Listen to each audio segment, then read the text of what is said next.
Hello, hello, hello. Good evening, everyone. How are you guys doing today?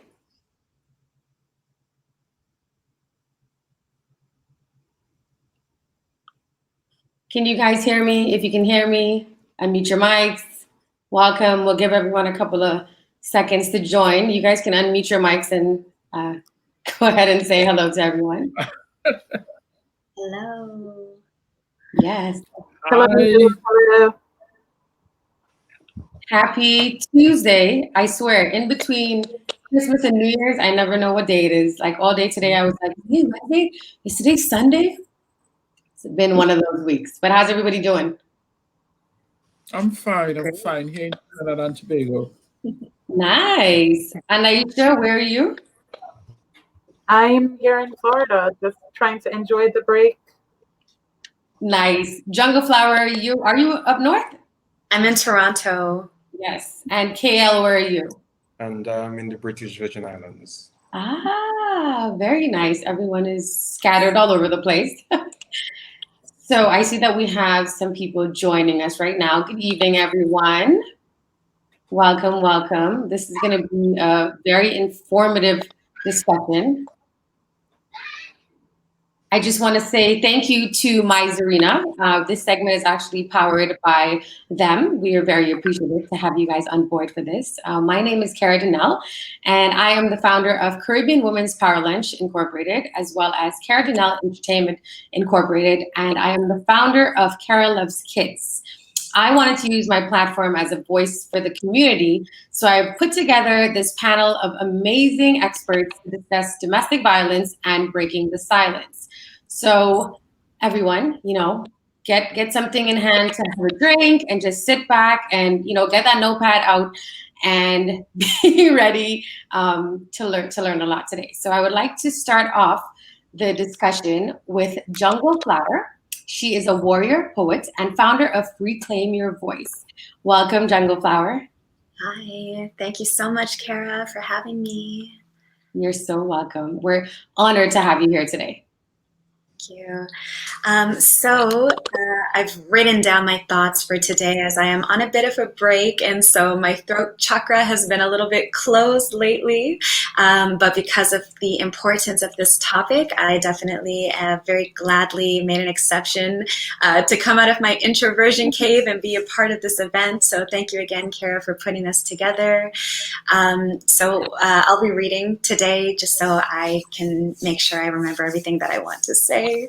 So once again, my name is Jungle Flower. My pronouns are she and her. I am someone who has lived experience with psychological abuse, sexual violence, and physical abuse, which I experienced at the hands of a boyfriend when I was 18 years old.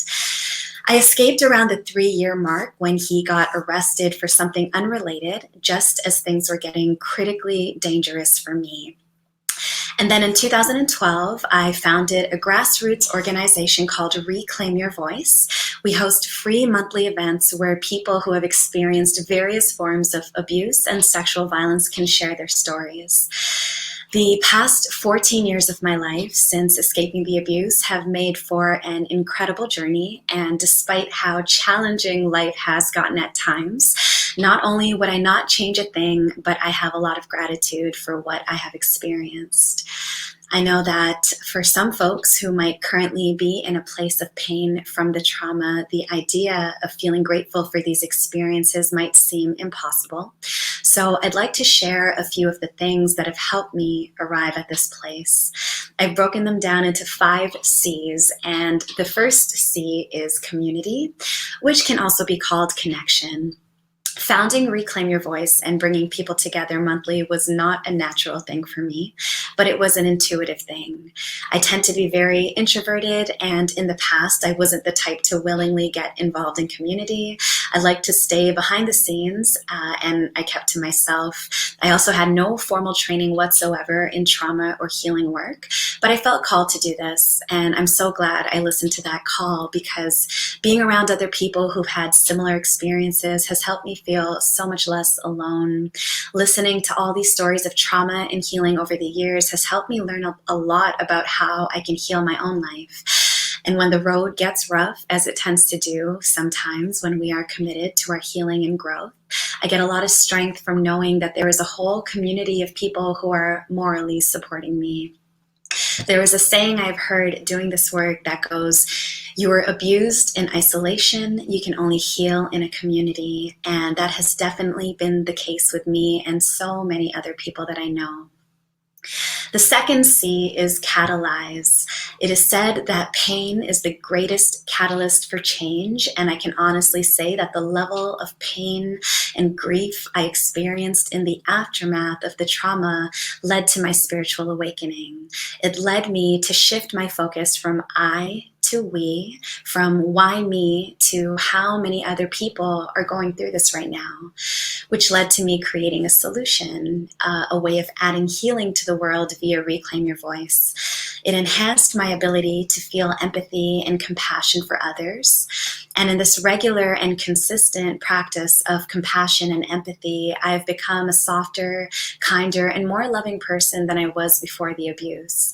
And so, to share a quote I heard from Eric Thomas, do not allow this to break you, but may this be your breakthrough. The third C is for courage. When I stood up at the front of the room to tell my story at the first Reclaim Your Voice event, I was hit with a paralyzing realization. I still hadn't gotten over my fear of public speaking. It's something that I suffered from my entire life, but because the last time I'd had to speak in a room full of people was in high school, I simply figured that I'd gotten over it as I matured. But in that moment, as I struggled to get my voice and my body to stop shaking, I realized the fear had never actually left me. I fought my way through the speech, and as much of an ordeal as that was, and even though I didn't feel any better or braver afterwards, I continued to push myself to get up on stages because I knew that this cause was bigger than myself. Out of love for myself and others, I pushed through that lifelong fear to help bring attention to the prevalence of abuse. And what's so remarkable about this to me is not only have I now completely conquered that fear, but I also make my living today off of telling my story. Courage for me has been so healing because each time I hit the boundaries of my comfort zone, boundaries that are keeping me small and stagnant, I have to call upon my courage in order to push through. And doing this on a regular basis has helped me navigate the world from a place of confidence. The fourth C is creativity. I once read that people who are abusive see their victims as containers in which to dump their own shame, fear, and trauma. And so many of us who are walking around having been abused are carrying our own trauma. We're carrying the trauma of people who have abused us, and we're carrying our inherited generational trauma. So what do we do with all this energy? Create. Creativity is one of the most powerful ways to process pain. Creativity transmutes this negative energy into something different and something beautiful.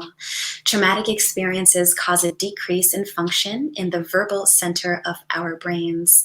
And so creative expression helps us to heal by expressing.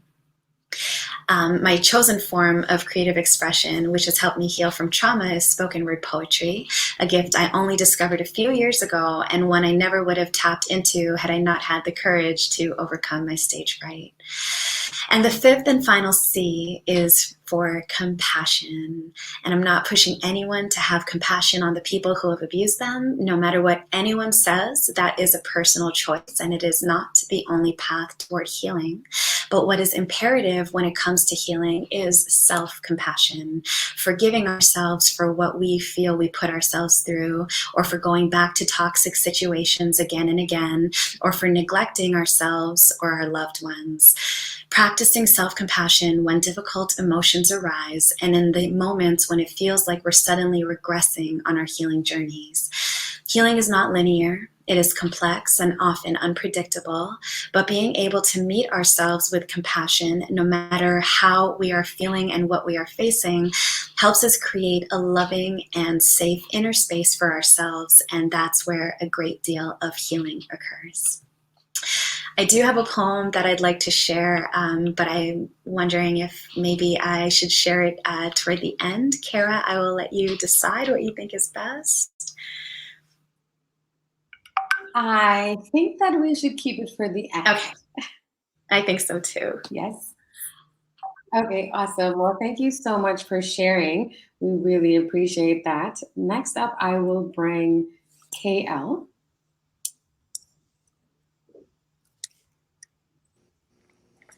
Hello, everyone.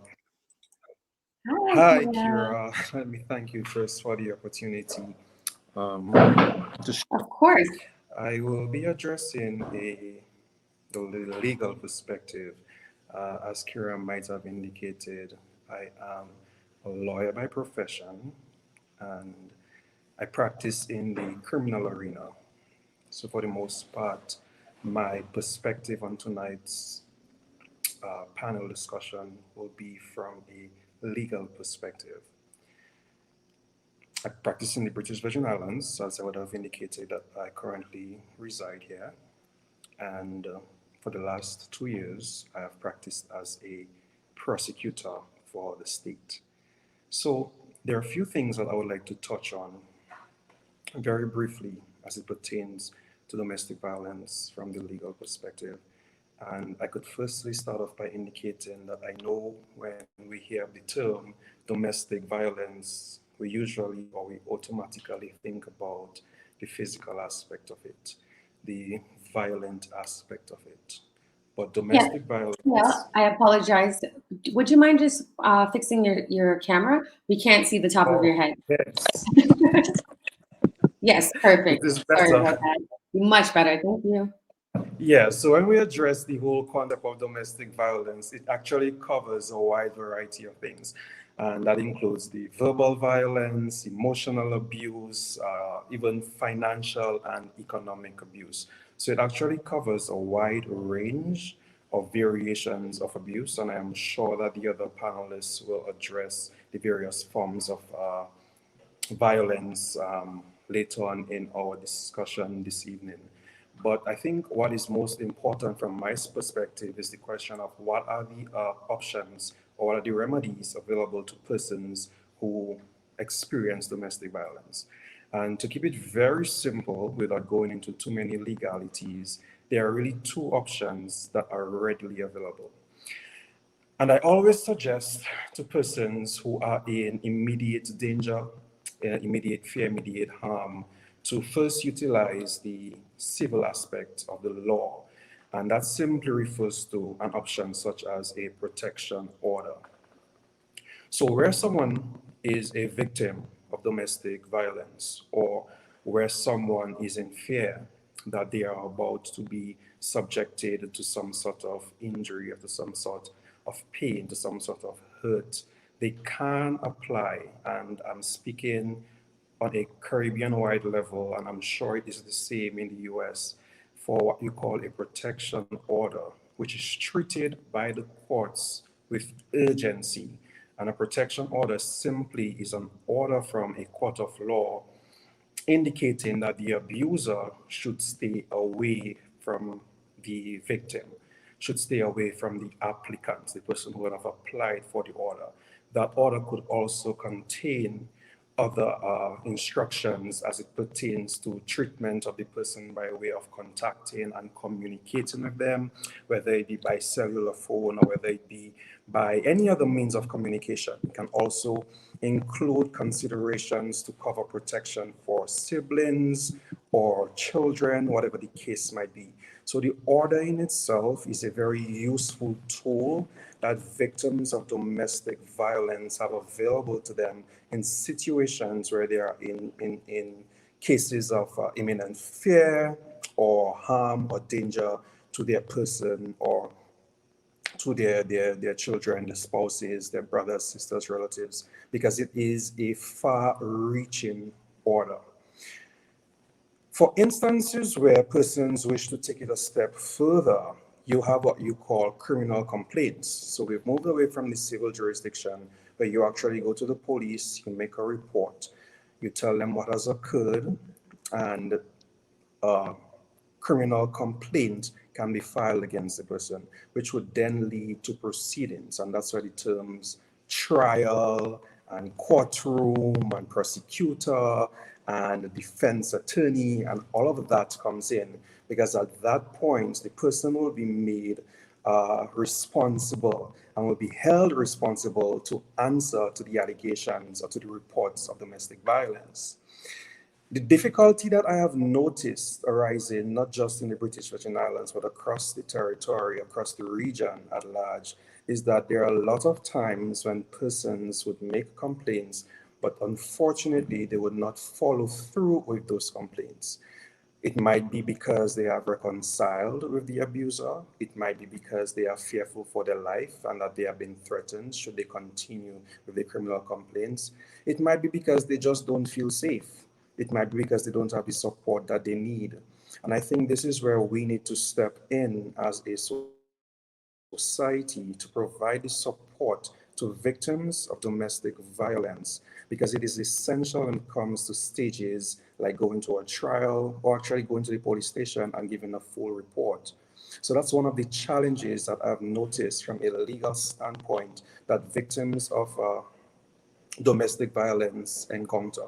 Because for some reason, more often than not, after filing the complaint, I'm not sure if it would have been in the heat of the moment, after going to the police station, after nursing the injuries, some weeks or some months later, you would usually find that victim turning around and either recanting or withdrawing the complaint or expressing their indication or the desire to have the matter dropped.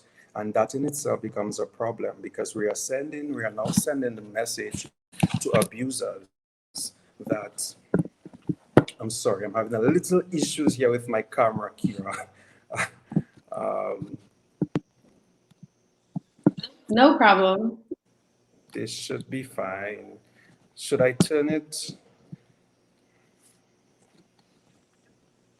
That works perfect. Okay. Yeah, so I'm sorry.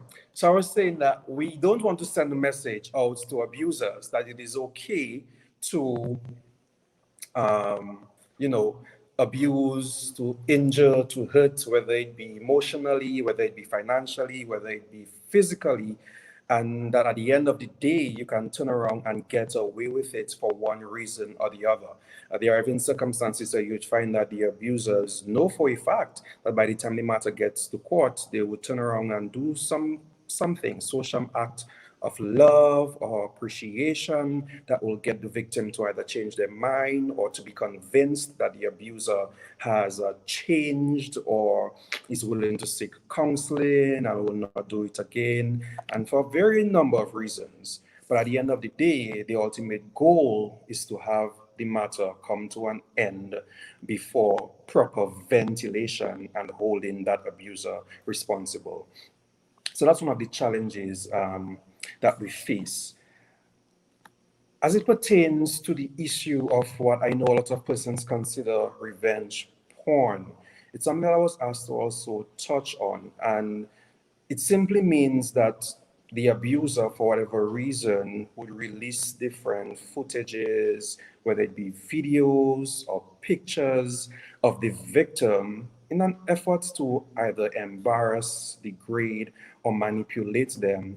In the varying jurisdictions, there is actually law that protects a victim in these situations. And as I indicated, I practice in the BVI, so I can speak directly to the BVI. There is actually cybercrime legislation that protects a victim, that protects a complainant in instances where persons release these kind of degrading footages without the consent of the complainant. The difficulty is that a lot of times we are not properly aware or informed of what our rights are, and as a result, we allow persons to get away with murder, for the lack of a better term.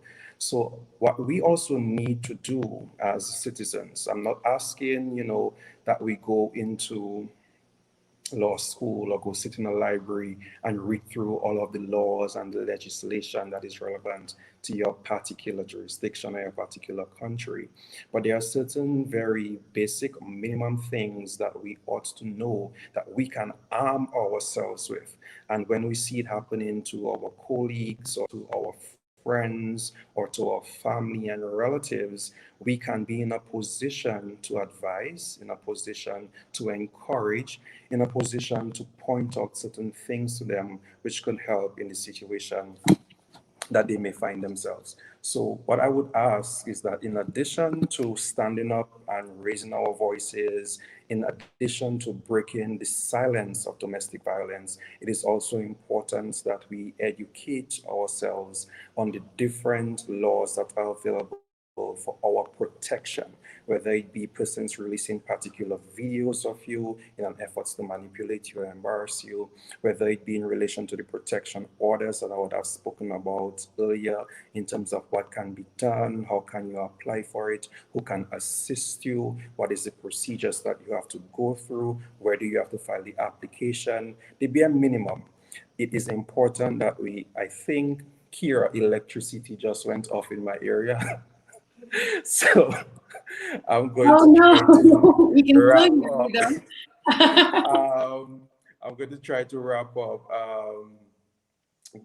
shortly. So what I would also encourage is that we stay the course. So if there is anything you take away from what I've shared tonight before my electricity company decided it was time to stop, is that we speak up. Speak up in that we do not have to suffer in silence. And I say we because it applies to both men and women. Too many times we always believe or we assume that domestic violence relates more so to women. But I have seen several situations where men have been victims of domestic violence. In addition to speaking up, we should stand up because it is all well and good to have different forums and different rallies and different opportunities to break the silence. But if we don't take a stand, and I mean take a stand as a victim, take a stand as a supporter of a victim, a family of a victim, relative of a victim, then this whole attempt becomes futile. So we should speak up, we should stand up, and from a legal perspective, we should show up. Because a lot of times, like I would have indicated, we make a complaint, we run to the police, we end up at the hospital. At that, thank God for generators. At that opportunity, we are ready to run with the charge. We are ready to pursue charges because the injury is fresh, the hurt is fresh. At that point, we've made the resolution that we're not taking it anymore. And then a few weeks pass, a few months pass, we don't show up, police can't find us, social workers can no longer reach us on our cell phones, we're not responding to messages because we've lost the interest or we've decided for whatever reason that we are not going to show up. So speak up, stand up, show up, and as I would have indicated, learn up as best as we can. Let's try to find material that is informative. Let's try to find material that educates us on our very basic rights as citizens, as human beings, because it will come in very handy because we never know when we might be the ones dealing with either friends or loved ones or probably in the unfortunate position ourselves of being victims of domestic violence. So that would be my takeaway from a legal standpoint today, that we not only speak up, we not only show up, we not only stand up, but we also learn up to the best of our abilities. Kira, I think that will be my time. Before Thank you, something else Gail. happens, I'm going to pass on to the other panelists. Thank you You're welcome. so much for expanding on the legal aspects of domestic violence. I know that that was very helpful. I think his connection, oh, we're back on. Yes, thank you so much for sharing with us. Next up, we have Mr. Hanif A. Benjamin, who is a clinical therapist and traumatologist. He will be sharing with us today. Hi, good night, Kira, and all your followers and viewers throughout the world. A very nice composition of panelists from all over the globe, as we can see. So I'm very excited about the discourse thus far. One from a very personal perspective and one from a legal perspective. And what is very interesting about the two component, it ties in very nicely with what I want to talk about tonight, And tonight I want to touch on two things in particular. I want to speak to system perspective, and I want to speak to trauma, because I've been in so many forums in relation to domestic violence or intimate partner violence, as it were. And one of the things that I've often postulated is that we need to get away from the 180-degree kind of conversation and concentrate more on a 360 approach. And the reason why I see a 360 approach is because if we are to get ahead of this domestic violence or intimate partner situation, and not just in the Caribbean, but whatever, we need to take a different look and see what are we not doing. I think there are certain things that we're doing and we're doing well. However, the question that I often ask is, what are we not doing? What are we not taking into account in order to get this thing under control? Because I consider this to be a crisis in our Caribbean. I mean, and I'm speaking from the Caribbean perspective. I consider this to be a crisis. I consider this to be a serious situation, not only affecting a victim, because I have seen a victim to be more than a man who has been beaten or a woman who has been beaten. A victim, in my view, move on to the child or children, to the family members, to the community. And when I say community, the church, the school, your workplace. I see a victim in all of them. And so the question is, how are we protecting all the victims? Because from one domestic violence act, one domestic violence situation, there are multiple victims. You see?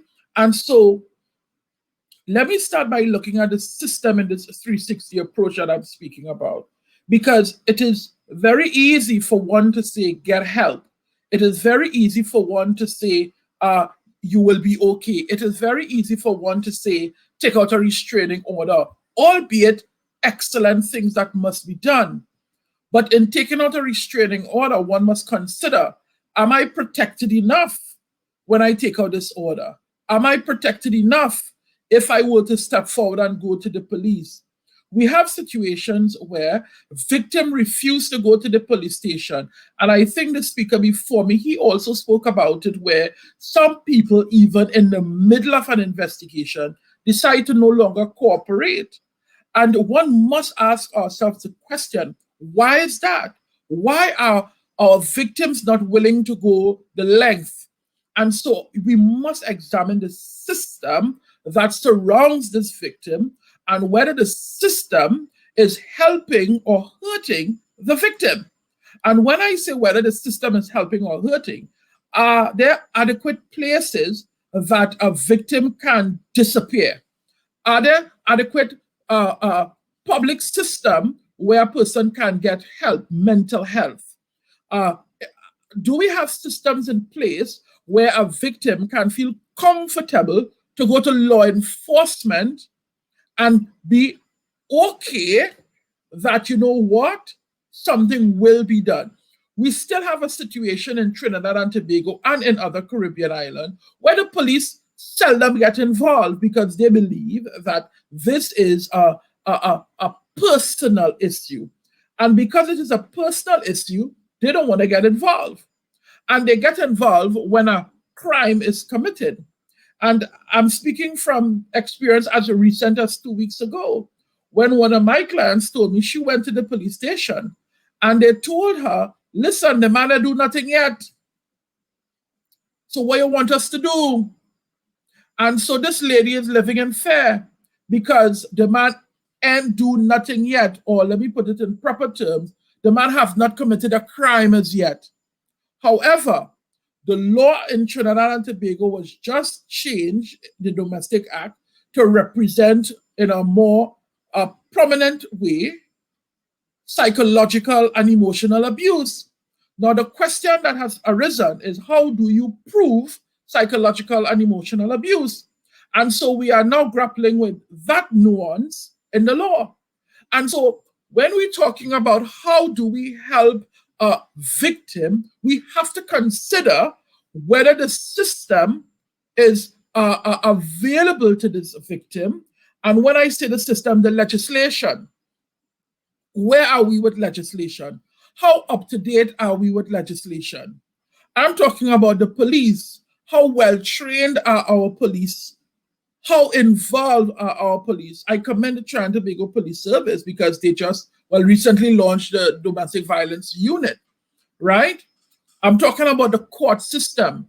Do we have specialized court that deals specifically with domestic violence cases? Again, the lawyer before spoke about the swiftness of which some of these decisions has to be taken, especially if you want to get a protection order.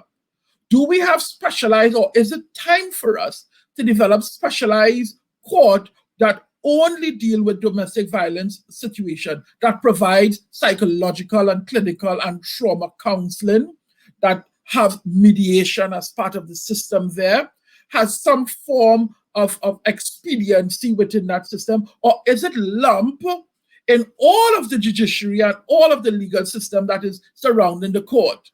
And so we need to look at that. We also need to look at family or that type of intimate support system.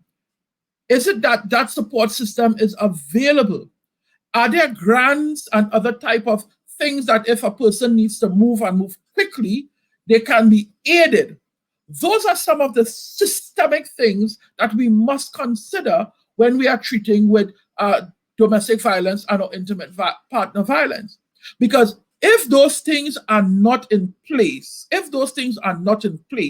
what you have is a victim who will remain a victim because they believe if they step out to protect themselves in some form or fashion, the system will not be able to protect them the way they ought to be protected. And therefore, they remain a victim because it is easier to stay in the drama that they know than to step out and to welcome a new level of drama that they may not know, which may be even more violent. And so the question now leads me to the system of trauma. As a traumatologist, I'm treating people who are in domestic violence situation. It is very difficult. It is very difficult because how do you tell a client, right, who is living in the situation that they are going to be okay at some point? How do we work through this? And so I always remember Dr. Nadine Burke, who in one of her public appearances gave the analogy of a bear, and I want to give it here. When you are being chased by a bear in the forest, there are certain things that happen to your body. Your heart begins to pump, you begins to sweat, you're frightened, the cortisol keep moving, the amygdala jumps in, and the bear runs away or you outrun the bear. And so your body becomes now back to homeostasis, or it becomes calm again. But in this situation, when you are living with the bear every single day, morning, noon, and night, what do you do? How do you survive? Especially if the systems are not in place for a hasty retreat. And so we have to consider serious level of trauma work with people who are living in a domestic violence situation. And might I add, in most cases, victims who are coming to me for therapy, they come to me in silence. They most time lie about where they are going in order to come for therapy. Because if the abuser knows that they are seeking help, it will not be allowed. And so we see a continuation and a perpetuation of this trauma in a traumatic situation over and over and over and over.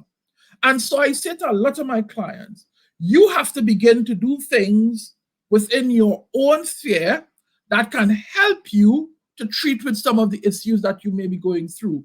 And I was very impressed with Ms. Flower, I think, in the first Jungle Flower, yes, Jungle Flower. And I think she gave some perfect recommendation in terms of treating with your own recovery. Because chances are you may not be able to come to me for therapeutic intervention. Chances are you may not be able to leave, but you need to survive. And so you need to become one with your mind. You need to become one with your body. You need to understand your inner workings. You need to understand the power of the bear and how you react to that bear and how that bear react to you. And so sometimes when I say to clients and people tell me, Hanif, are you crazy for saying that? I said, you need to understand what is your dynamics in the home. Because I am a realist and not everybody can escape. And not everybody is able to escape. And not everybody may want to escape. So you have to begin to protect yourself right where you are in the home by using those mechanisms that can save you. And I think by starting in the mind, by starting in the body, is the best place to begin the conversation with you. And so it is important, it is very important for you to understand in the first instance whether the system that surrounds you can in fact protect you.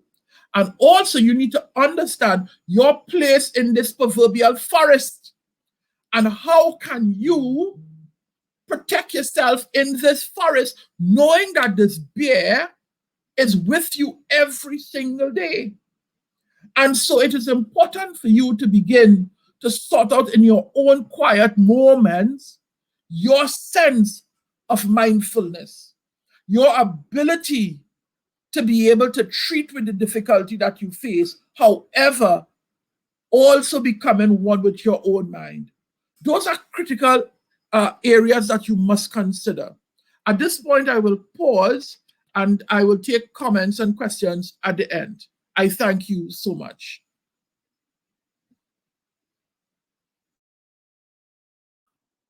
Thank you, Mr. Hanif. That was very, very, very, very insightful. I'm just looking at the comments here, and we do have a few questions, which we will take at the end. We'll have a question and answer period after Miss Aisha T. McDonald, who I will bring up next. Hi, Aisha. So Aisha is a licensed mental health counselor and certified trauma expert, and she will be sharing some nuggets with us today as well. So thank you so much for having me. I have to say that I am so grateful that we are creating this space and creating this conversation, because one of the things that we don't do in the Caribbean community is really talk openly about these things. And when people do come out and are open and willing to talk about things, maybe from their own personal perspective, one of the first things you hear is the negators and the negativity. And, you know, the impact of them speaking out is usually met with so much criticism. And so it's important for us to recognize how important this conversation is, because the mindset of a lot of us is that this is man and woman business, you know, is them private things, and we keep it behind closed doors. But this is happening so rampantly in our community, and if we don't make the space for it, it's never really going to be properly addressed. I've worked in the field for a number of years, and I live in South Florida that has a very prominent Caribbean community, as well as being from the Caribbean. I grew up in the islands myself, and I can tell you very clearly that somebody you know is probably being abused right now. And I'll repeat that. Somebody you know, somebody you are close to is probably being abused right now, and you probably don't know. And you probably think to yourself that, no, they would tell me.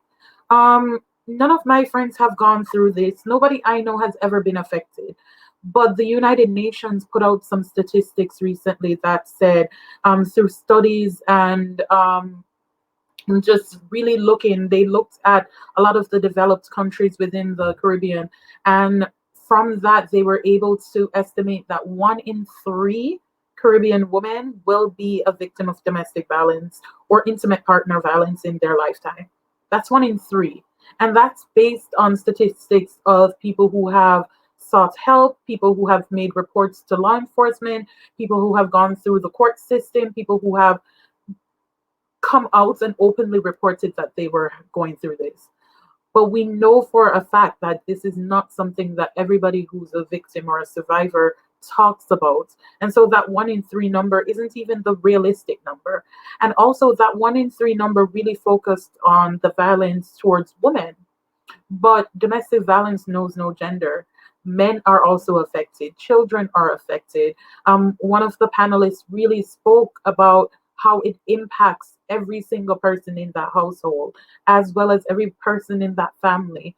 And one of the issues that we have is because we are from a very patriarchal type of community in the Caribbean, we don't necessarily hear a lot of the men who speak out about what they've experienced as well, because there is a sense of pride in admitting that you have been victimized in such a way.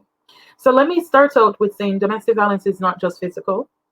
We focus on that a lot because, especially through the criminal courts, the physical aspect and the sexual aspect are very criminalized than the ones that we can really pursue, because usually there's proof, right? If somebody hits me, I can show you where my bruises are, or I can show you the wounds that I've gotten from that. But domestic violence is physical abuse. It is also the sexual abuse that individuals endure.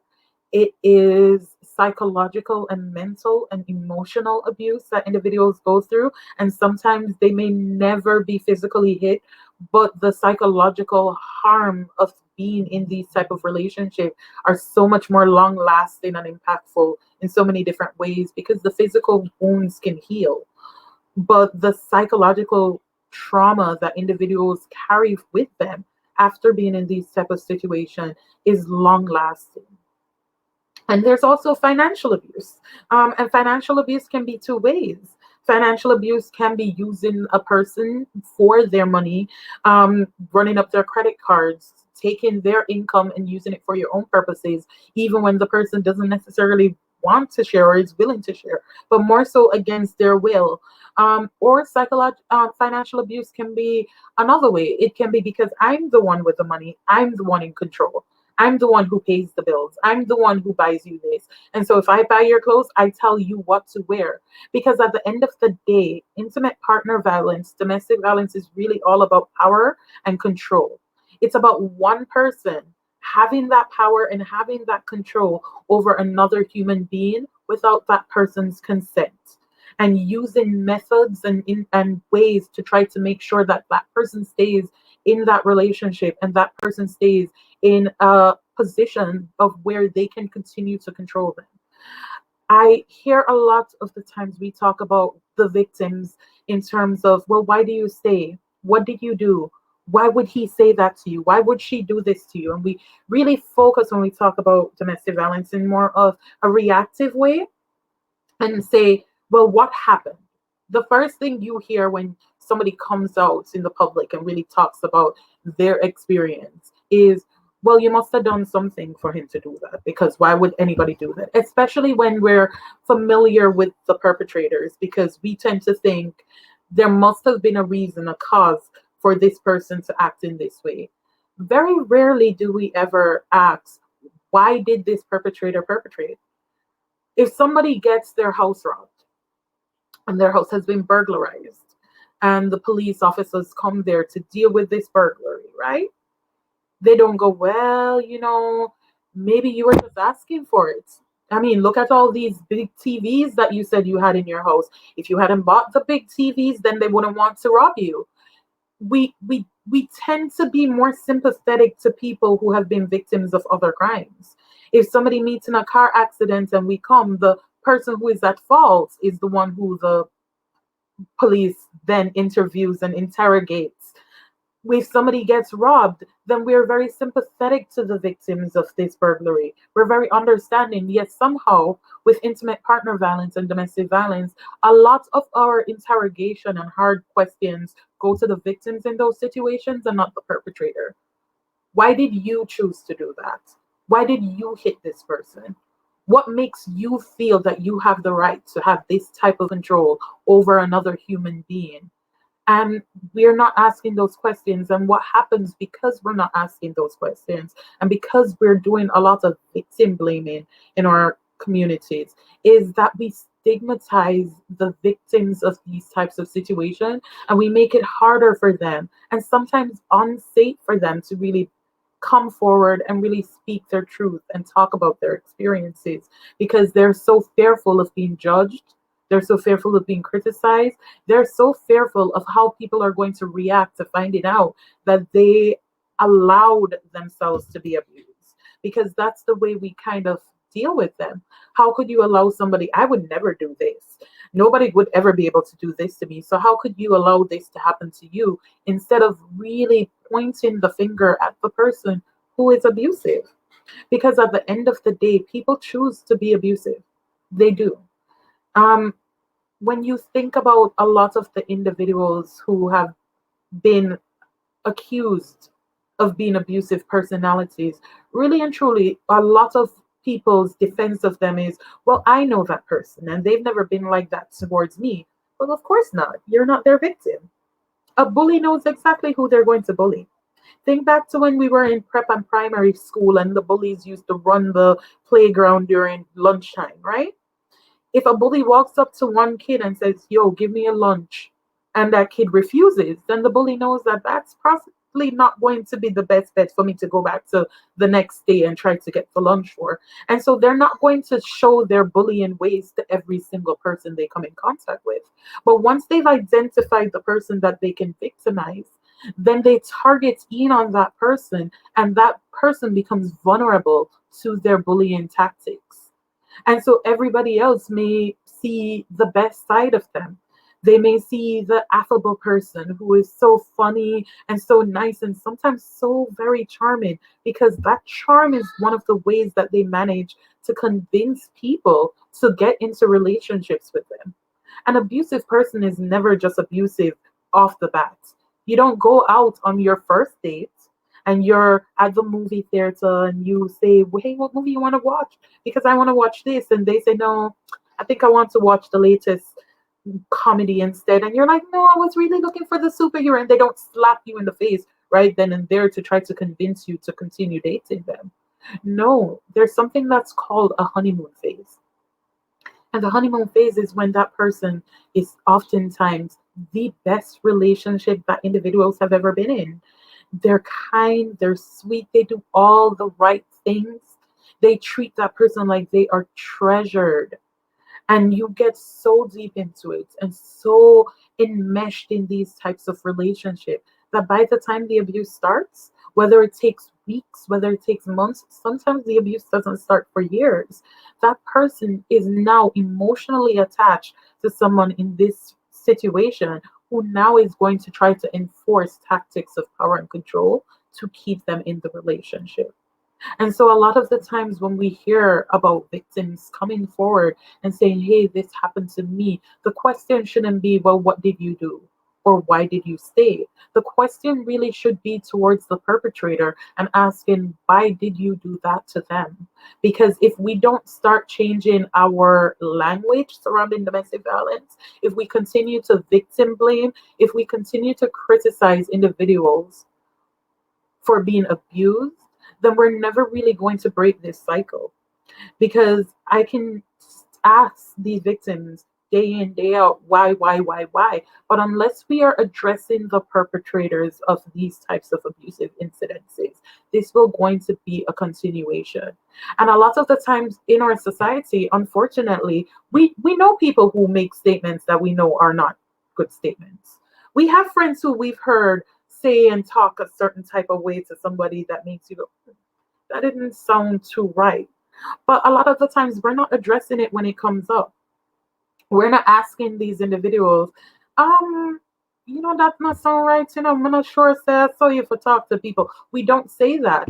We kind of laugh it off, especially in situations that make us feel uncomfortable, make us feel awkward, or we just blame it on, well, I always say, that's just how we are. And we use that a lot. This is just a part of our culture. This happens to everybody. That's what relationships are like. And that enables the violence to continue and continue and continue.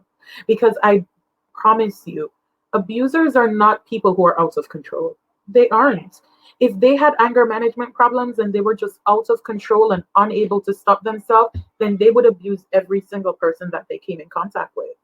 If an abusive person is at work and their boss says something to them that they don't like, they would lash out at the boss. They would lose themselves in that moment because they're unable to control their anger. But in fact and in truth, these are individuals who are very much in control. They know exactly who to victimize, they know exactly when to do it, and most of the time they know how to do it. They know where to hit people on the body that will make sure that they're not leaving bruises, that to make sure that they have excuses that they can come up with for how that happened and why it happened. Sometimes they are brainwashing the victims themselves and using statements such as, I wouldn't do this if you hadn't made me upset. If you had just said this instead of this. I'm not really like this. It only happens when I'm drunk. I not only in my career have I worked with victims, but I've also worked with individuals in the court system and in the jails who have been perpetrators of violence. And I promise you, sometimes listening to the things that they have told me, it oftentimes feels as if they all go to the same class and they're all tutored the same way because they have such similar statements that they make over and over and over again until their victims start to believe it. And one of their main tactics is to isolate victims from friends and family. And so when victims do realize how deep and entrenched they are in these types of abusive situations, they have become so cut off from friends and family that they oftentimes don't have any support. They don't have anyone to call. They don't have anybody who will believe them. And unfortunately, at the time when someone chooses to leave an abusive situation, their risk of harm becomes even more increased.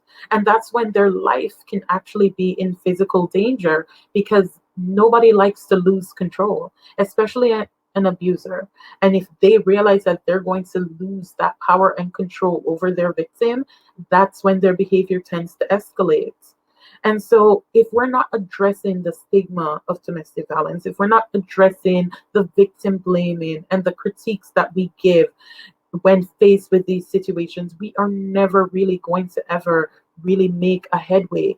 They can change all the laws that they want, but unless we're giving individuals societal support instead of treating them with shame when they come out, then we aren't really going to make any great strides because our culture has become so accepting of a type of behavior as if it's the norm and it's just what happens in relationships. And maybe you shouldn't have said that, because if you had said that, then this wouldn't happen to you. Or maybe you shouldn't have done this. And I promise you this, there is absolutely nothing that somebody can do that should ever warrant somebody putting their hands and physically hurting them, especially when it's somebody you love. Love is not abuse. Love is not hurt. Love is not shame. Love is not public embarrassment. That's not what love is supposed to be. And it's very hard for me to compute how we can justify abusive situations with, well, if the person hadn't done this, then this wouldn't have happened to them. Because how fair is that? And when I say that statistic says it's 1 in 3 individuals who will experience domestic violence in their lifetime, that means think of 3 of your friends. That means one of them may be experiencing domestic violence, but how able are they to really come out and to talk to you and express to you what has been happening in their life if they are fearful of the societal pressures that they will be met with? Because that is real and that is true. And unfortunately, we are not promoting more comfortable situations for people to be able to really address the harm that they have been dealing with and the long-term trauma and impact on their lives. And so that's important for us to really just break it down and realize that instead of always blaming the victim, we need to put the blame where it lies, on the perpetrators of violence, on the individuals who are abusive in the first place. And as more celebrities and public figures come out and really talk about what they have experienced and what they have been going through, it gives me faith and hope that there are individuals who are going through their own personal private situations who will then feel as if they can come out, but they're not going to be able to do that, like Hanif says, unless they have the support of their community. So thank you. Thank you, Aisha. You definitely hit the nail on the head with everything that you said. We have a ton of questions in here. So what I will do is I will post the questions on the screen, and everyone can feel free to chime in on them. So we have, how can one self-diagnose abuse? Any good use cases of programs that enable, especially the non-obvious types you described, example, financial. Without knowing there's a problem, nothing there will be done. So Aisha, if you want, you can chime in on that first, and then whoever else wants to chime in, you're more than welcome to do so. So for me, making self-diagnoses of abuse really comes to how much autonomy do I have in my relationship? How much do I have the ability to be my true self, to live my peace, and to be who I want to be? And how much consent am I giving to the decisions that are being made in my relationship? Because that's where the power and control comes in. The power and control comes in when, if my partner and I have decided that I shall take care of the bills and I shall take care of the finances. And so he shares his paycheck with me, and then I distribute that meaningfully, then okay, that's a decision that we have come to ourselves. But if it is a matter of I work and this person says, cash your paycheck and give it to me because you have to, and I'm not being allowed any autonomy over my own money that I work, then that's where that becomes an issue. On there's a fine line between an unhealthy relationship and an abusive relationship. You can have an unhealthy relationship where both people are mutually combative. Both of them are emotionally abusive to each other, and both of them are cussing and yelling and in the streets telling their business all day long. But when it becomes intimate partner violence and domestic violence, is when one person manages to have the control the majority of the time, and the other person is more or less reacting to that and not able to enact any control over themselves. And I've known individuals, I used to give presentations and workshops on domestic violence, and I've had individuals who were married for 10, 20 years who came up to me afterwards and were like, I think this might be abuse. Do you think this is abuse? What do you think? Because sometimes when you're so deep in it, it's hard to really tell because it has become your norm. And that's unfortunate, because when it becomes your norm and when all the other relationships around you, this is normalized in those relationships as well, it's really hard to tell that this is abusive. And sometimes it's hard to tell people that what they're experiencing is abusive. There are some really, really good websites out there on domestic violence that everyone can research and really gain information. There are agencies that people can get help at, that can really just give guidance and give a lot of advice. But one of the most important things is to know, how much autonomy do I have over my own life? How much consent am I giving to the situations in my relationship? And also a big, big indicator is, how much do I have the ability to continue living and enjoying the things I like to do and enjoy, or how isolated or cut off have I become from those things because one person wants to maintain control over me?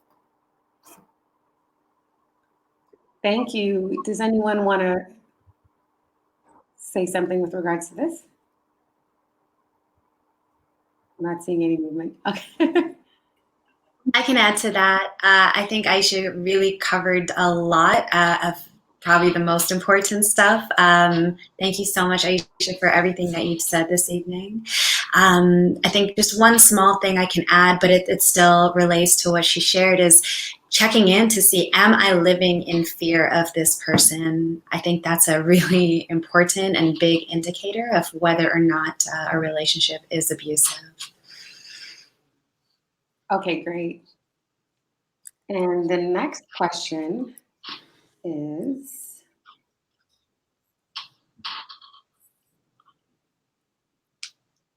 in what ways can you be helpful to someone who is being abused that will leave briefly and go back to their abuser? Do any of the men want to touch on this? In respect, I think this is a powerful question, and I think this is something that we deal with more frequent than any other situation in a domestic violence situation. And to some extent, not giving a pass on excuse to the police. In more instances than not, the police may not get involved at a certain point because of this situation. But this situation is quite real and it's quite deep, because it's not just I'm going back to the abuser, but why am I going back to the abuser? Why do I feel the need to? And I think based on the conversation this evening, we can see where it's really about fear in most instances. I also believe that when a person, an abuser, take charge, they literally isolate you, as Aisha said earlier, from all the people you love, all the things you know. And therefore, you have very little to turn to. And in some instances, people are victimized more when they leave, even life threatening, when they leave or try to leave an abusive situation. So, my advice to people who are trying to get away from this, you know what? We are here and available for you. I think we can tell them when you feel you can, because I have often recognized not everybody wants help, not everyone can get the help that they need, and not everybody is able to take the help right now. And therefore, you have to be patient always. You have to be able to say, you know what? This door is always open for you. We must never get fed up and say, I don't want to get part of this again because look, I helped you last week and this week you're going back. No, no, no. Whenever you are ready, whenever you are able to, there's a bag packed here with some important stuff for you, and I am always willing to help. And I think to me, that is the greatest advice I can give somebody. And I also want to say, especially to women, please, if you have an opportunity to leave, leave. Most time you stay and you tell me, well, it was because of the children. You are harming the children more than you think. The situation is harming the children more than you think. So please don't stay because of the children. Think about your daughter is now going to think that this is normal, and your son might think that this is what he must now do. So don't stay for the children. If you have an opportunity to leave, leave.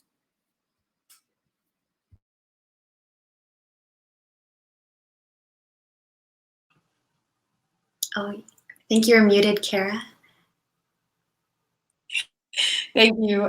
Thanks so much, Hannah. Does anyone else want to speak on that? I can briefly touch on it again. Just wanted to go back once more to what Aisha said about autonomy, and what Hanif just said also. It's so important that people make the decision on their own to leave an abusive situation, because exercising that autonomy is so important in terms of them reclaiming their power. And so just showing that patience and not abandoning them, being that safe space if they ever choose to leave is so important. And understanding the effects of trauma bonding and how trauma can cause us to crave and miss very extreme situations, but also knowing that in time and with conscious and deliberate choices, that desire and that craving for extreme and sometimes dangerous situations will fade. Great, thank you.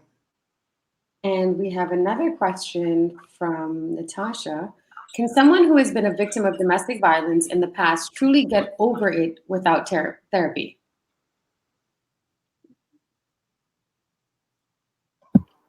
So I'm not sure who that question is for, but I would love to address that So one. these questions are open to everyone. So you guys can all chime in on this if need be.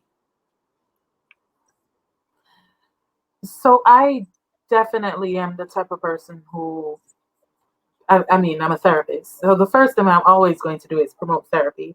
But I am also understanding of the fact that our Caribbean community um, doesn't always subscribe to the idea of therapy. That is, we don't believe in mental health treatments as much as American culture does. And that is something that I address in my other life and something I've been doing a lot of work towards is that the Black and Caribbean community needs to understand that therapy helps. Therapy is here for you. There's a reason why we train to do this. But there's individuals who may not want to go to therapy, and that's okay. That's fine. But how are you addressing the situations that you have gone through? What are your coping mechanisms? Are they healthy coping mechanisms? And how are you getting past the trauma? Because I promise you this, the trauma will follow you. The trauma will continue. And the trauma is not necessarily as simple as, oh, but I'm not around the person anymore, so how can I be traumatized?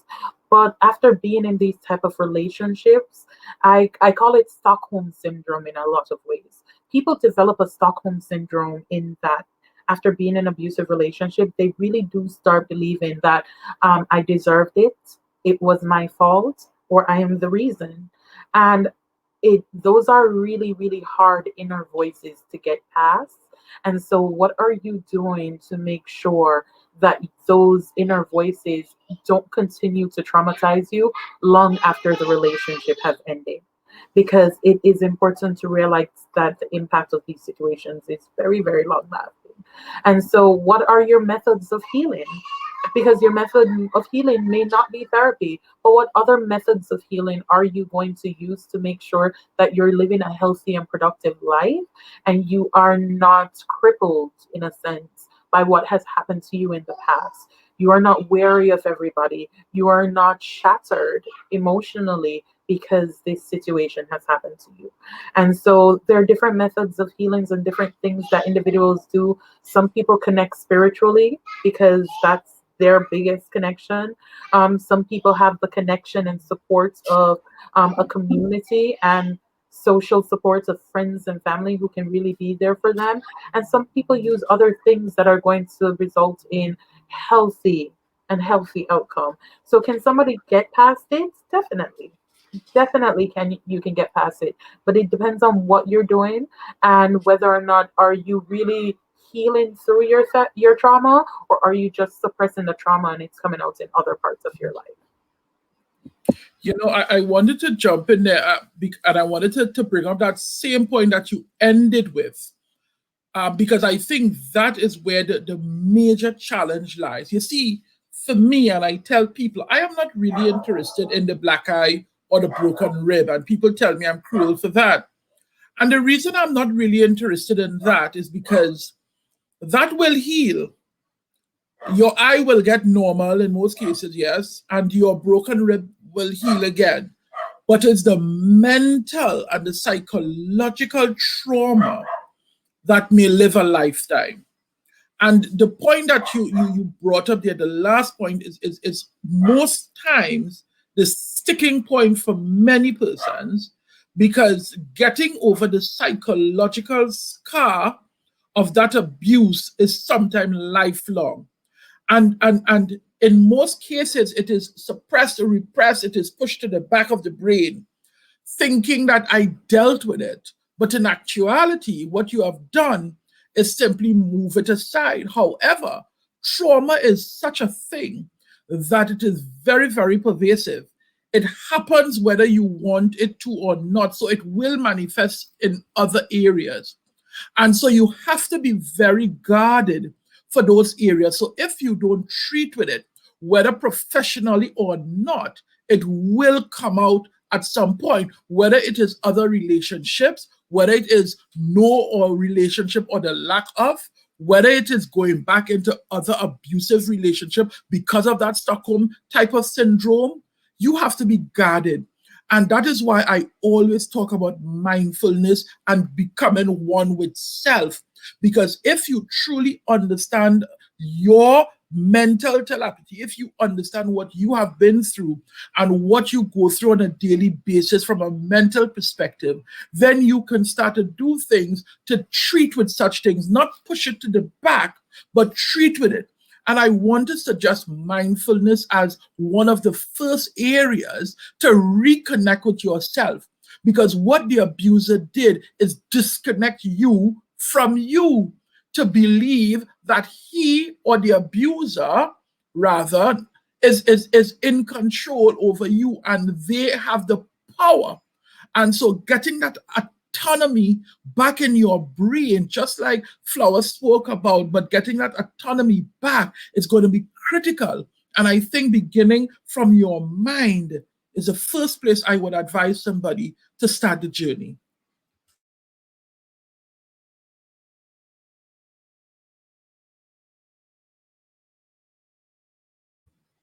You're muted again. Sorry about that. So we will take two more questions. The next question is from Natalie. What is the best way to undo the damage to children after you leave an abusive situation? I think I can jump in here. The word undo, we could juggle with the word undo, because once you have been traumatized, there is no undoing because the trauma has occurred already. You cannot unharm me or unrape me you cannot undo. Rather, you can begin to build a new normal, understanding what occurred, processing the trauma, and begin to build this new normal. Now, the great things with children is that their brain is still at a place where they can be rewired, if you want, because the brain wiring has been probably altered because of the trauma that enters the brain. And so after that, you can begin to rebuild this network, the network within the brain to help that child to create a new normal. The challenge that I see is when a child may not receive help and grow up with those type of damage, it then creates a new normal, which is an unhealthy normal, you see. And so what can be done there is the aftermath of the abuse, you want to engage that child in healthy therapeutic intervention that is going to help that child to rebuild, in some respects, some of those damaged areas as that child would have been experiencing the trauma. Now, if that child is not exposed to professional therapeutic intervention, you may want to create a new type of childhood that is one that is not marred with pain and hurt, because the child is already synonymous with pain and hurt. And so you want to move away from that type of environment so that the child can develop a better sense of coping, a better sense of resiliency, a better sense of childhood. And children are easy to do that. And so if we give a child a different environment, a different circumstance, a different situation, they will be all right. Thank you for sharing that, Hanif. Aisha or Kale, would you like to touch on that? Or Flower? I did have something. I think it's important, and I remember one of the panelists said earlier that a lot of times in situations you'll hear people who say they stay for the children.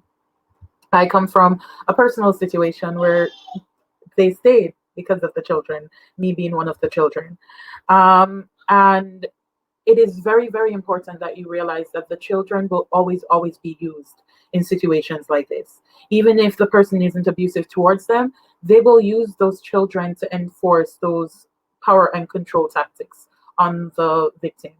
And even if the child is not witnessing the actual physical abuse, they're still witnessing every other tactic that is being used. Children are very, very emotionally intelligent. They're able to pick up on little cues that even as adults we don't think children can see. And so I promise you this, the children are seeing the fear, the children are seeing the anger, the children are seeing all the tactics that are being used. And this is like Hanif said, this is wiring their brain in such a way that is going to make them think that this is how relationships should be. This is normal for relationships. And it results in one or two things. It results in children who grow up not knowing any better, because abuse is a learned behavior, unfortunately. It is a behavior that we see and we realize that is used. And so we grow up and we either become victims ourselves because this is what we how we expect to be treated in relationships, or we grow up and we become perpetrators because this is how I should treat people in relationships. And it is important that when you are in situations where there are children involved, that you realize that living and remaining in this type of household is what you are telling children to expect from their own relationships in the future. I have numerous friends who have been in abusive situations. That 1 in 3 number, I can think of 3 friends right now who are recently and currently still in these type of situations, some of whom have children. And one of the things that I've heard from them is the fear of, well, what will happen if I leave? How am I going to take care of the child on my own? What am I telling them? I'm breaking their relationship with this other parent. And one of the questions that I ask them all the time is, well, what are you telling your children to expect in their own relationship? Would you be okay with your child being treated like this? Would you be okay with somebody talking to your child this way? Because what you are teaching them is that this is okay, this is normal, this is fine, this is how a relationship should be. And so it's important to just realize how not only traumatizing, like Hanif said, it can be to these children, but how impactful it is that we need to teach them better and healthier relationships to be in, because they won't know unless we teach them. Thank you so much, Aisha. This last question is very interesting. Just gonna put it on the screen here. How do men being abused deal with shame? So I'd love to hear from, a male perspective as well as a female perspective. Mr. Hanif, KL. Well, I I was giving way to counsel, but I'll jump in. The bar, number one, silence. Number two, further abuse. Number three. So men who are being abused, they refuse in most instances to even make a report because in this culture you'll be laughed at because we grew up in a very machismo type of culture where from a boy you are told you are not to cry because you'll be a sissy, you can't do this or you can't do that. And so we have put boys in a box, we have put men in a box, and we have tied that emotional string and we have buried it from boyhood. And unfortunately, men have not been able to express in the main how they feel about things, more so to express that they are in fact being abused. And so you would find that men who are being abused will probably take that to the very end without saying anything because of the shame. And if they do say it, of course, they are ridiculed in some quarters, most quarters, to be quite honest with you. And so they drop it, they never go forward with it. And so you would find substance abuse becoming relevant here because now they are trying to deal with their own trauma of the abuse and the fact that there are very limited outlet for the man to come forward and to say, hey, this is happening to me. Not that it's not available like it is available for a female, but rather it is not utilized because of the system, again, that system that surrounds it. And so they remain in silence, or if they do come forward, they don't follow through with it because of the shame that is associated with it. And so this is very interesting as well, because in some instances, the man then become an abuser. So the victim becomes the aggressor in some of these instances. And so you have to now be careful that in the local colloquial language, you don't trip. And when you trip now, is a horse of a different color. And so for those of you who don't understand the colloquial language, you don't want to have a manic episode or an episode where violence becomes even greater. And so to taper off this question, we also, in creating systems, need to treat with this. But the bigger picture here is cultural nuances. We need to change the way we see and interact with culture and the culture of violence. We need to change the way we see and treat with culture in relation to gender roles. We need to change the way we treat with boys and how we culture boys so that their emotion is something that is continuously harnessed and utilized so that they can speak. And this is a serious topic indeed, and one that warrants probably an entire conversation by itself. But that is how I would see it. Okay, great. I will bring Aisha. So I know when I began my section earlier, I gave the statistics of 1 in 3 women will be victims of violence in their lifetime. Unfortunately, the United Nations at the time didn't have statistics for men in the Caribbean, and that has to do with exactly what the question is about because of the shame that a lot of individuals feel. In the United States, the statistic that we have is that 1 in 9 men will be victims of domestic violence in their lifetime. But we also know that that's not a true statistic either because there's also shame. We are socialized in our Caribbean and in the United States, in the westernized communities, um, and to put men exactly like as Hanif said in certain boxes, and we give men and we enforce certain expectations on males that individuals don't feel comfortable stepping out of the box. And one of that is the idea of strength and the idea of pride and the idea of male ego, and the very machismo-ness of our culture doesn't enable men to be open with being victims, especially when it comes to being victims of abuse.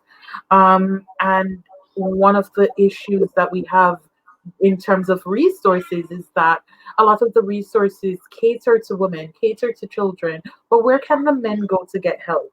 If they are able and willing to come forward and say, if they're not fearful of being laughed at by friends and family members, if they're not fearful that they won't be believed, what happens? Or sometimes the idea is that if a woman hits a man or harms a man, then he can take it because he's physically stronger than her. But we have to be mindful again of the fact that domestic violence is not only physical. Only 50% of domestic violence relationships ever result in physical harm. The other 50% of the time, people are using other methods of power and control over individuals to keep them under their thumb, to keep them in these relationships.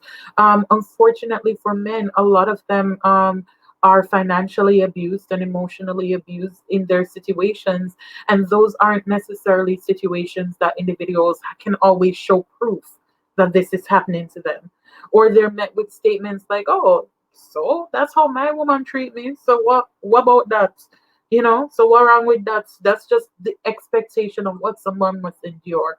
And unless we are willing to recognize the ways that our socialization of men are harmful to them, and I'll just be point blank. In our westernized society, or the ways that we have socialized men are not is not only harmful to them, but it's harmful to the women in their lives as well. Because we have socialized men to fit and certain check marks of what we think masculinity should be. And so men aren't able to really come forth and really be expressive in an emotional capacity a lot of the times in ways that would be healthier in our society. And so, how do men deal with being abused when there's so much shame attached?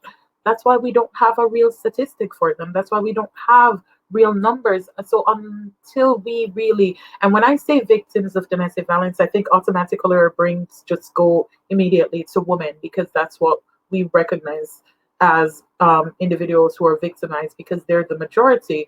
But unless we are willing to believe victims, whichever gender the victims will be, then we are never going to be able to really address the issues that come up when domestic violence is really so prevalent in our community.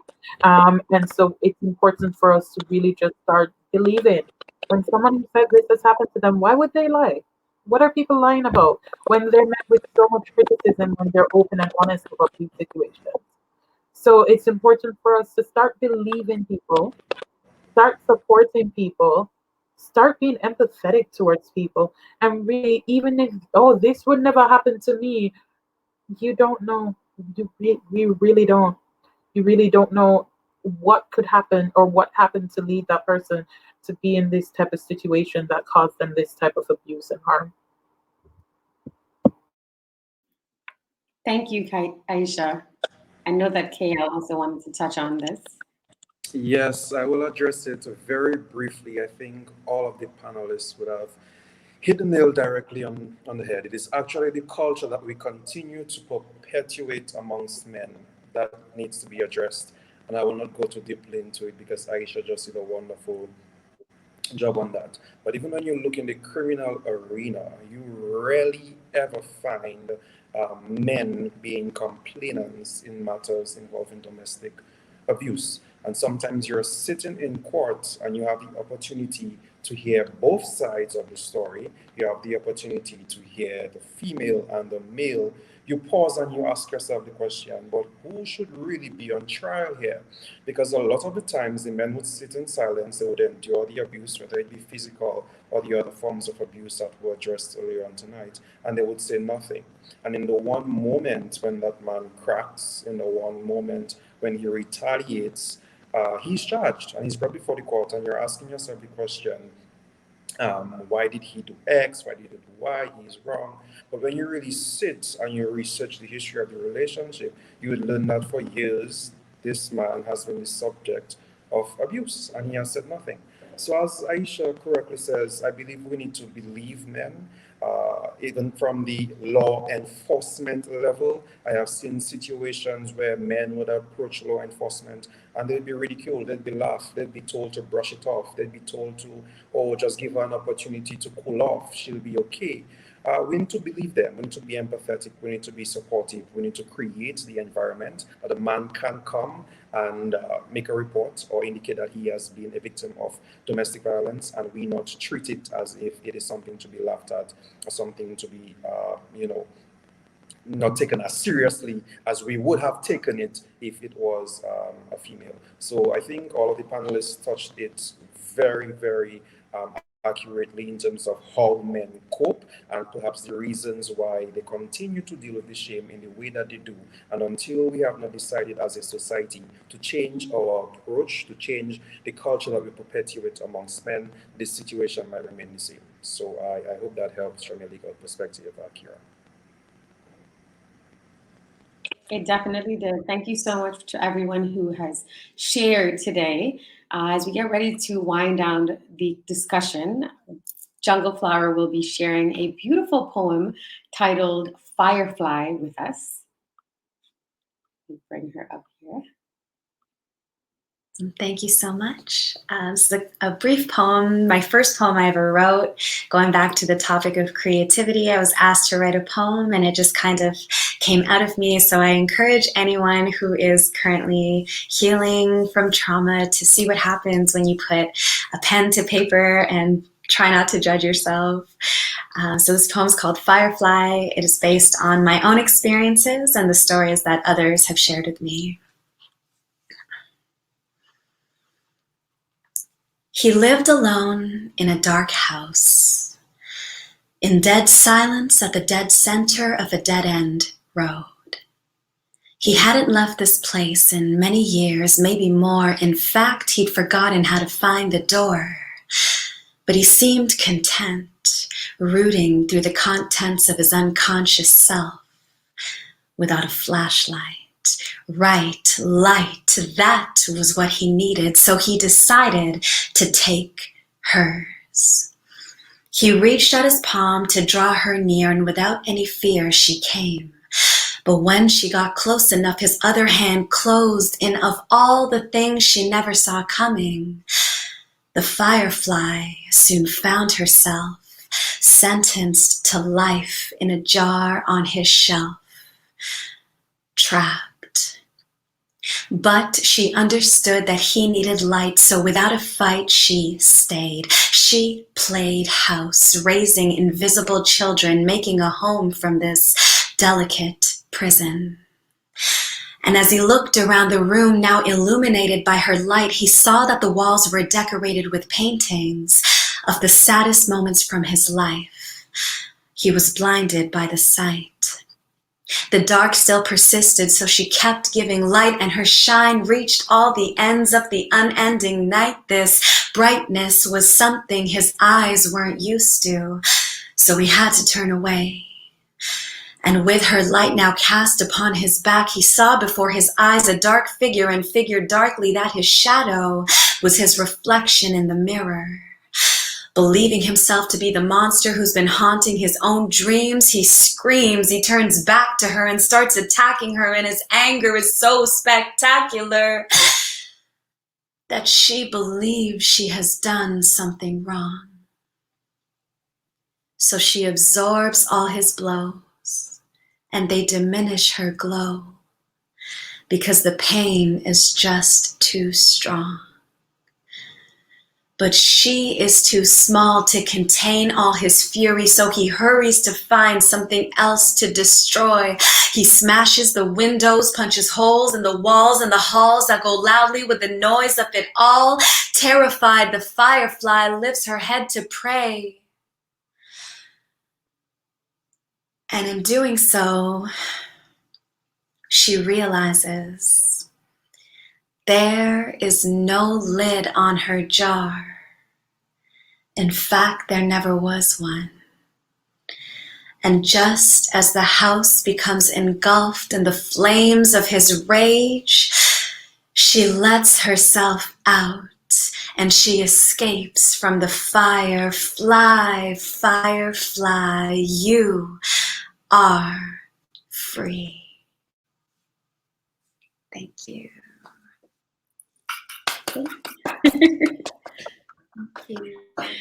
That was amazing. Such a beautiful and powerful poem. Thank you so much for sharing that with us. And what a way to end this panel discussion. I have to give you another round of applause, Jungle Flower. Thank you so much. I just want to say, I know, we have to snap. I just want to say a special thank you to all of my panelists for shedding light on this topic. My hope is that it has helped someone, or you guys can share the information with someone who needs it. I will be compiling a list of resources after I speak with each panelist after this, and I will send out an email so you guys can go on to CWPLglobal.com and subscribe, or caradinell.com and subscribe. Once sending out a link with this video as well as resources that you guys can use. I also want to say a special thank you to our sponsor, Zurena, and my team for making this possible. I'm not sure if you guys have any parting words before we close out. You're welcome to say it something now. Let me know. It's like everyone freezes. I just want to quickly mention, someone had asked about online resources. So Reclaim Your Voice, we host free events.